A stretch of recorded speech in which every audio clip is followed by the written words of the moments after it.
ज्यादातर लोग धन को गलत समझते हैं। उन्हें लगता है कि बड़ी बड़ी गाड़ियां और आलीशान घर होना ही धन है, लेकिन ये असली धन नहीं है। असली धन है आजादी, अपनी मर्जी से जीना। असली धन का मतलब है फाइनेंशियल सिक्योरिटी और मन की शांति। ये जानना कि आप अपना और अपने परिवार का ख्याल रख सकते हैं। आपके पास इतना समय और रिसोर्सेज हों कि आप अपने शौक पूरे कर सकें। असली धन कोई मंजिल नहीं है, ये एक सफर है। इसमें हमेशा कुछ नया सीखना, बढ़ना और खुद को बेहतर बनाना शामिल है। दुनिया में कुछ अलग करना। याद रखें, असली धन आपके पास कितना पैसा है ये नहीं है, बल्कि ये है कि आप अपनी जिंदगी कैसे जीते हैं। अपनी जिंदगी के हर पहलू में संतुष्टि और खुशी ढूंढना। वित्तीय साक्षरता भी असली धन का एक महत्वपूर्ण हिस्सा है। अपने पैसे को सही तरीके से प्रबंधित करना और समझदारी से निवेश करना। भावनात्मक स्वास्थ्य भी उतना ही महत्वपूर्ण है। अपने मानसिक और भावनात्मक स्वास्थ्य का ख्याल रखना और सामाजिक संबंध जो हमें एक दूसरे से जोड़ते हैं। अपने प्रियजनों के साथ मजबूत और स्वस्थ संबंध बनाना।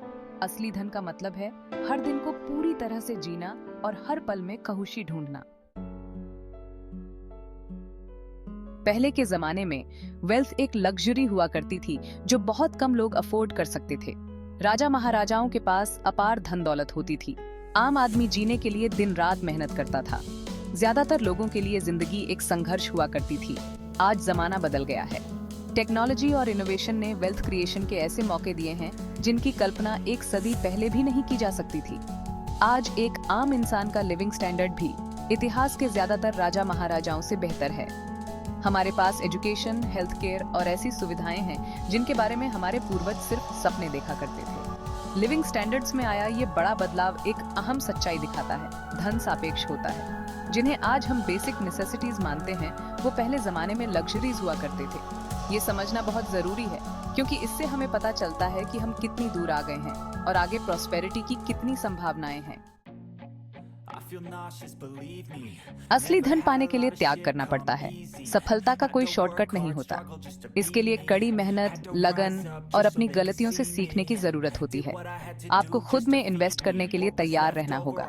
इसका मतलब है अपना समय, एनर्जी और रिसोर्सेज अपनी एजुकेशन, स्किल्स और पर्सनल ग्रोथ में लगाना। इसका मतलब ये भी है कि लॉन्ग टर्म गेन्स के लिए शॉर्ट टर्म में त्याग करना होगा। हो सकता है आपको इंस्टेंट ग्रेटिफिकेशन को ना कहना पड़े। हो सकता है आपको देर तक काम करना पड़े और सोशल इवेंट्स मिस करने पड़े।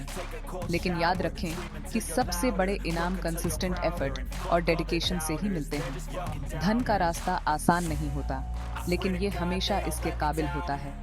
आज आप जो त्याग कर रहे हैं, उसका फल आपको ऐसे रूप में मिलेगा जिसकी आप कल्पना भी नहीं कर सकते। सेक्शन 4, अपॉर्चुनिटी नॉक्स जगह जगह जगह। धन कमाने में जगह का बहुत बड़ा हाथ होता है। आप कहाँ रहते हैं, इसका आपकी अपॉर्चुनिटीज पर बहुत असर पड़ता है। एक अच्छी इकोनॉमी वाली जगह रहना, जहाँ का माहौल सपोर्टिव हो, बहुत फर्क डाल सकता है।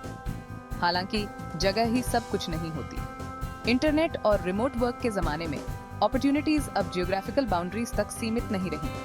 आप ग्लोबल मार्केट्स तक पहुंच सकते हैं और दुनिया भर के लोगों से जुड़ सकते हैं। जरूरी है कि आप नए एक्सपीरियंसेस के लिए तैयार रहें और जरूरत पड़ने पर जगह बदलने को भी तैयार रहें। कभी कभी अपने कंफर्ट जोन से बाहर निकलने पर ही अनएक्सपेक्टेड अपॉर्चुनिटीज मिलती हैं। याद रखें, पूरी दुनिया आपके लिए खुली है। एक्सप्लोर करने से और अपने लिए बेस्ट अपॉर्चुनिटीज ढूंढने से न डरें। सेक्शन 5, द 80-20 रूल, सीमाओं से मुक्ति। द 80-20 रूल, जिसे पारेटो प्रिंसिपल भी कहते हैं, के अनुसार किसी भी चीज का 80% प्रभाव उसके 20% कारणों से होता है। धन के मामले में इसका मतलब है कि आपके 20% एफर्ट से ही आपके 80% रिजल्ट्स आएंगे। यह सिद्धांत हाई इम्पैक्ट एक्टिविटीज पर ध्यान केंद्रित करने के महत्व पर प्रकाश डालता है। उन 20% कामों को पहचानें जिनसे आपको ज्यादातर रिजल्ट्स मिल रहे हैं और उन पर और ध्यान दें। इसका मतलब यह हो सकता है कि आप उन कामों को डेलीगेट कर दें या बंद कर दें जिनसे आपके गोल्स को ज्यादा फायदा नहीं हो रहा। इसका मतलब यह भी हो सकता है कि आप अपनी स्ट्रेंथ्स और पैशंस पर ज्यादा समय और एनर्जी लगाएं। 80-20 रूल को समझकर और उसका पालन करके आप ज्यादा स्मार्टली काम कर सकते हैं, न कि ज्यादा मेहनत करके, और असली धन की ओर अपनी यात्रा को तेज कर सकते हैं।